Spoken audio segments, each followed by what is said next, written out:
দেশে ক্রমেই বাড়ছে ডেঙ্গুর প্রকোপ। গত ২৪ ঘন্টায় সারা দেশে ডেঙ্গু নিয়ে আরও ৮৪৩ জন হাসপাতালে ভর্তি হয়েছেন। এতে ডেঙ্গুতে আক্রান্তের সংখ্যা দাঁড়িয়েছে ২৩,১০৮ জন। এ সময় নতুন করে আরও একজনের মৃত্যু হয়েছে। এ নিয়ে চলতি বছরে মশাবাহী রোগটিতে মৃত্যুর সংখ্যা দাঁড়িয়েছে ১২৫ জনে। শনিবার সন্ধ্যায় স্বাস্থ্য অধিদপ্তরের হেলথ ইমার্জেন্সি অপারেশন সেন্টার ও কন্ট্রোল রুম থেকে পাঠানো ডেঙ্গু বিষয়ক নিয়মিত প্রতিবেদনে এ তথ্য জানানো হয়েছে। প্রতিবেদনে বলা হয়, সারা দেশে গত ২৪ ঘন্টায় ডেঙ্গু জ্বরে আক্রান্ত হয়ে ৮৪৩ জন হাসপাতালে ভর্তি হয়েছেন।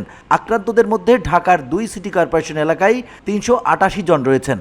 এছাড়া ঢাকা বিভাগে ১১৩, বরিশালে ৭১, চট্টগ্রামে ১৯৩, খুলনায় ৪৮, ময়মনসিংহে ৯ ও রাজশাহীতে ২১ জন রোগী হাসপাতালে ভর্তি হয়েছে। চলতি বছরের ১ জানুয়ারি থেকে ২১ সেপ্টেম্বর পর্যন্ত সারা দেশে ডেঙ্গু আক্রান্ত হয়ে হাসপাতালে ভর্তি হয়েছে মোট ২৩,১০৮ জন। তাদের মধ্যে ৬৩.২% পুরুষ এবং ৩৬.৮% নারী।